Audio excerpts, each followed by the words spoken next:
Good morning, my people. Today's message is about keeping literally the spirit clean, the spirit of everything you do, and the spirit of your life. See, there are two different ways in life to gain the energy that we all need to live. One is predatory, and the other one is in creation.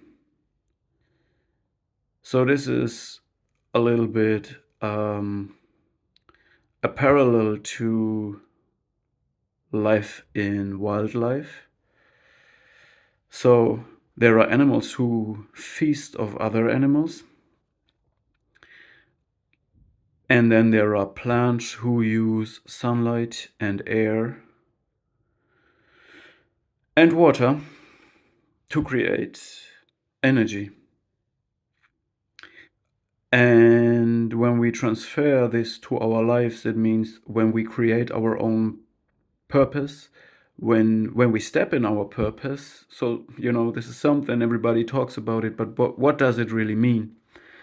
It means that you are being creative,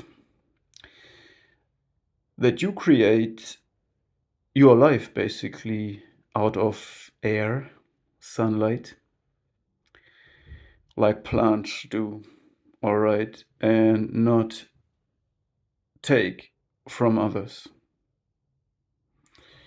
You're not a ground feeder, right? So this means you're going up to the source where the clean stuff is, and you kind of create that, what you live off. All right. And the thing is, when you create something and you don't want anybody to take it away, nobody can take it away from you. But this is the reason why you can trust nobody. Because we often see it in partnerships, whether it's business or it's relationship, when two people trust each other, so they open up and be trustful, and one of them is toxic and deceitful, most of the time the other part will let go and say, all right, you take it all in. And the reason for it is because the principle of life is a principle of sacrifice. It uses huge sacrifices to keep itself clean. This is why we see in nature that, from our human perspective, so-called cruelty. It means that if something is faulted or flawed in a way, in a certain small way, there is not this emotional attachment that we humans have and say, oh, no, this has to go. It goes, it's gone. But this is where the beauty of nature comes from as well. And of course, sometimes it's not fair, no, but fairness is also a very human invention. But I don't want to get into this topic. You can entangle yourself in this topic very much. I want to talk about that this person in a relationship, whether it's business or private, the person that values creation, that values spirit more than just the money, just the material side of it, will always let go and say, all right, if it's dirty, if it's garbage, I don't involve it. So if it's dirty, I don't want it at all. And this is when they learn and say, all right, I cannot trust somebody again so easily. And this is because for some people, it's not about having his clean spirit, being a creator, like having these goals that are beyond the 3D, so to say 5D goals, if you wish. And other people, they are living only in the cognitive world, where you can calculate and where you can take pictures And, this is the 3D world. And for them, it's good. It's good to take everything. They say, all right, that's fine for me. I'll take it, that's me. So, um, what I want to say is also that um, this is the way to create purpose and be one with life. It means to not be only conscious of yourself, but be conscious of the other one, and all the other, everything.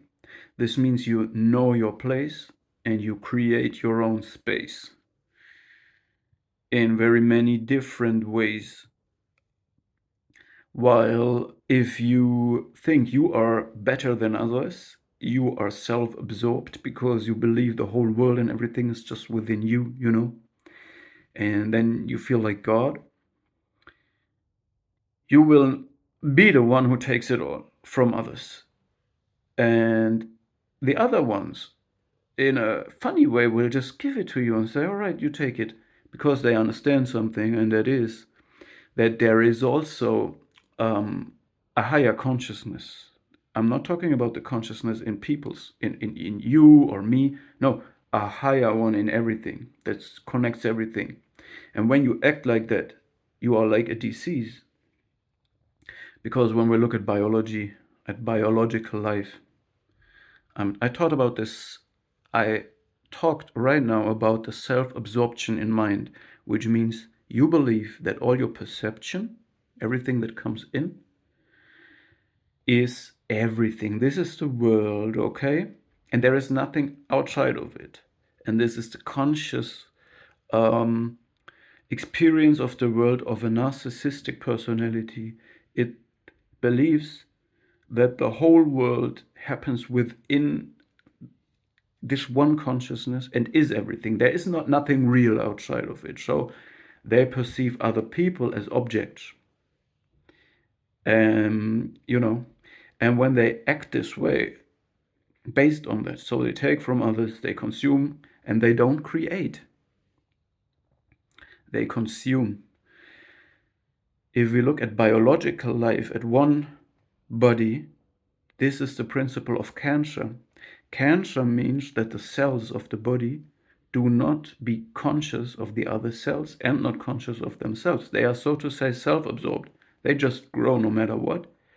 And by this, they are always the elephant in the room. They are not acceptable.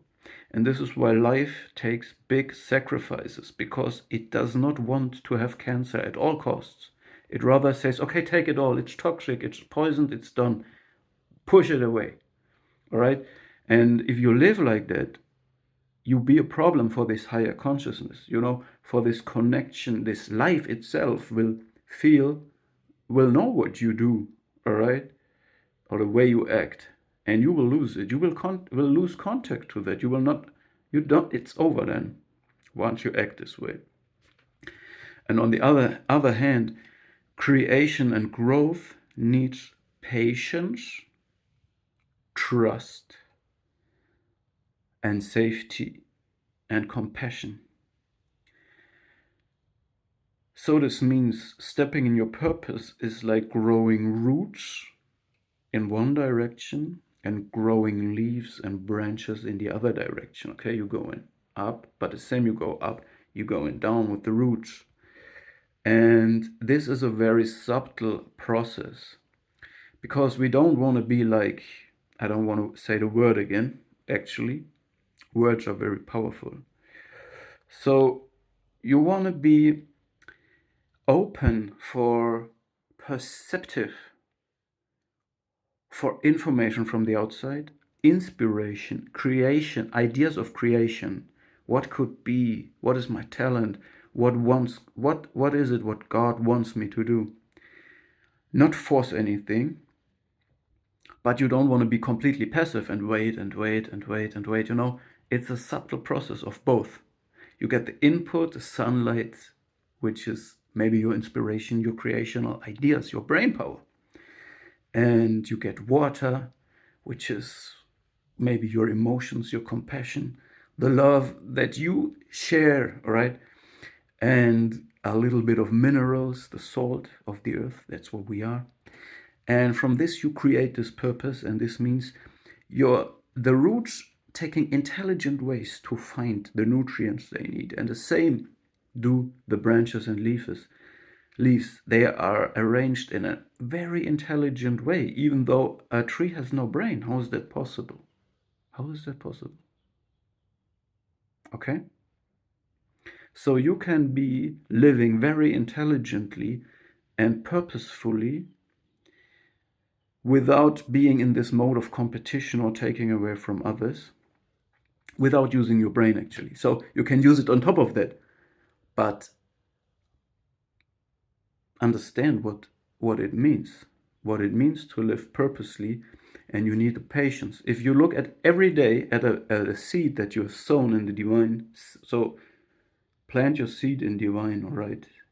Plant your purpose in some way and don't trust anybody. It's a secret place where you plant your seed.